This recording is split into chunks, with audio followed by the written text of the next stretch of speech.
So I faced some pretty serious failures in my life. I was fired from a job as a youth pastor in my 20s. I don't know how that's possible, but it happened. I'm divorced. I'm a dad. I've made some mistakes there, plenty of mistakes. I lost $70,000 in one day in an investment deal where my net worth was less than $200,000. So I made a lot of failures or a lot of mistakes, but how do I actually use those to my advantage? And instead of having them be things that define me, be able to things I actually use to empower and grow from and move past. And I'm going to share the secret of this. This video is pretty vulnerable. I may end up taking it down just because it's a lot of personal stuff I wanted to share, but I feel like the personal stories are the things that really impact us the most. So I hope you enjoy this. We'd love to hear some feedback on this, but let's jump into it. All right, so how I look at failures. I want to share this story with you of when I was doing my medical sales. You can see here I was in my medical sales scrubs, and this is kind of how I used to dress every day before I left my job to do real estate and investing full time. And I remember that day I was sitting in my car at a hospital. I was actually at a hospital, still in my medical scrubs, and I remember I had my laptop open, and I had realized that I had lost $70,000 in that one day. My net worth was not even $200,000, so it was over a third of my net worth. And I just felt so dejected, alone, ashamed, sad, disappointed. It was an options trading strategy, called an Iron Condor, which is not really important, except that it was a complex strategy. I lost some money, and I felt just so defeated. I don't know if you can relate with that, an area maybe you've had a failure in, or you've had something in life where you look at it like, man, I just really didn't perform the way I wanted here, or something really bad happened and I feel like it really defines who I am. And I want to share this, kind of fast forward for a minute, share the story with you I heard not long after that, which was really great to hear the story. But there's a guy named Jay Massey who's in the short-term rental space, and he was at a meetup in Los Angeles. He asked this question around 50 people. He said, hey, how many of you have lost more than $50,000 in a single real estate deal? And then, a bunch of hands go up, maybe 10 hands. Then he said, how many of you lost more than 100,000? How many lost more than 200? Then he gets to 500. Then he gets to $1 million. How many lost more than $1 million in a single real estate deal? And there's two hands up, and it's his hand, and it's the leader's hand of this meetup. And his whole point in saying this, and I know that the leader of the meetup is very high net worth, right? So, but his whole point in saying this was, well, this is all education. This is, you got a $1 million lesson. You got a $1 million education on that particular thing. So I got a $70,000 education that day that I lost that money, but it really allowed me to learn and to grow. And what did I learn from that, right? I learned that I am not a great options trader, right? We're gonna get into kind of what you can learn from failure here in a minute. But failure is only a failure if you don't learn, right? I have a buddy who did some work in Cleveland. I used to do some single family in Cleveland, and I did pretty well there. I did fine. I had a buddy that kind of joined as well, and his deals didn't go as well. There's some mistakes that he made and whatever, but the most challenging thing is I think, really felt some sense of failure personally, not just like, oh, here's this thing over here and this failed. It was like, no, I failed, or I'm a failure. And I think, if you're like me, you've done that too, or you've said, oh, this terrible thing happened, and oh man, I feel so ashamed, and it becomes an internal thing, right? And there's a way that you can get over that where you don't let it define you.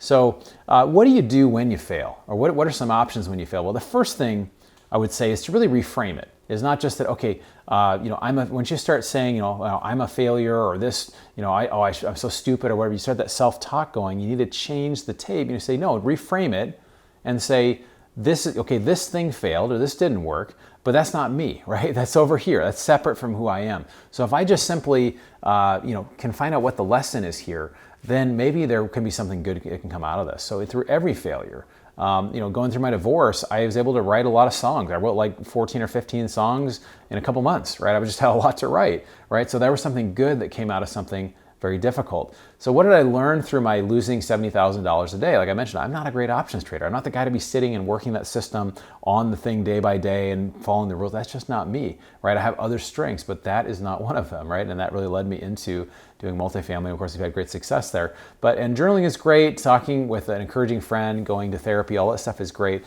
But for many of us, our self-talk is very negative. We'll basically tell ourselves we're not good enough, we're not smart enough, this happened because you're dumb, whatever. And if you'll catch yourself saying that stuff, you can at least identify it. But this typically happens when we're kids. Somebody will say something on the playground, or our parents will say something, or a sibling, and we internalize and say, oh, this is who I am.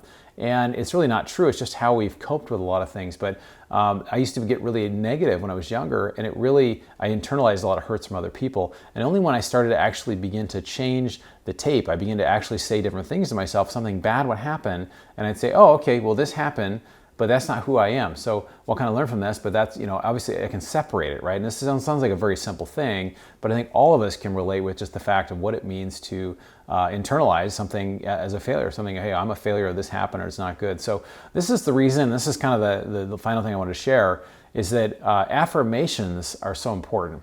There's this bad connotation on affirmations. Almost every successful person that I know that's uber successful in life or uber high net worth or whatever, they all do affirmations. So if you think affirmations are weird, then you're just hanging out with the wrong people. Because everybody that I know that does, even people that have written goals each year, only 3% of Americans have written goals. But those are typically the most high achieving individuals because you have a written goal. Same with affirmations. Affirmations are sitting in front of the mirror and saying things you want to be true about yourself. Now this is pretty vulnerable. When I went through my divorce, I came out of that and really felt no sense of self-worth. I felt like I'd failed. I felt like how could I, who am I? And so what I would do is I would say stuff around worthiness, right? I'm worthy of God's love. I'm worthy of the love and belonging of others. And what that did for me is after doing that, it took a while, after about a year, I felt that really well up from within.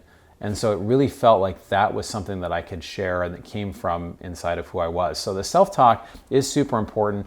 Tony Robbins even said this, that life is about 80% psychology or mindset, right? So if I just have the right mindset, if I just get in the right mind state, if I can focus on the right things, I will be doing so much better than just, kind of continually being in that negative self-talk place. So examine yourself. If you're in that place where you're being negative with your self-talk, you need to get that correct. I want to read this famous person to you. Just some interesting things happen here. So I'm going to read this. I'm not going to put the years in here because if I put the years, it will give it away. So this person lost a job. Then they get defeated for state legislature. They failed in business. They were elected as state legislator. Their sweetheart died a year later. They had a nervous breakdown the year after that. They were defeated for speaker. They were defeated for nomination for Congress. They were elected to Congress, so they had a win there. They lost the nomination a couple years later. They were rejected for land officer. They were defeated for U.S. Senate. They were defeated for nomination for U.S. Vice President, and they were again defeated for U.S. Senate, and they were elected president in 1860.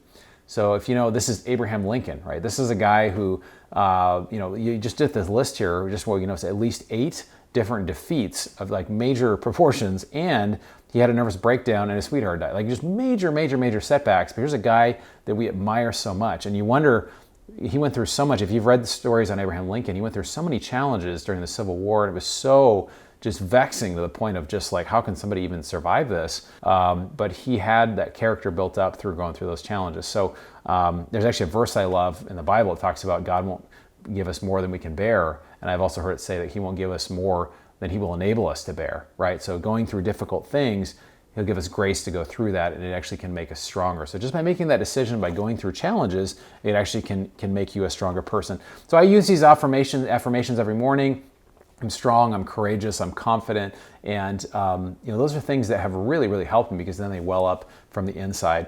I wanted to share just kind of in conclusion here. When something bad happens, you can reframe it, you can change it, you can change how it affects you, you can use it to your advantage. We can also use inflation to your advantage, like my ebook says, but you can use failures, you can use challenges, you can use things that don't go your way to your advantage. I want to share this quote with you that kind of sums up this whole thing. It says, "I've missed more than 9,000 shots in my career.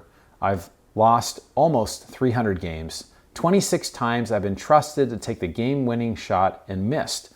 I've failed over and over and over again in my life, and that's why I succeed."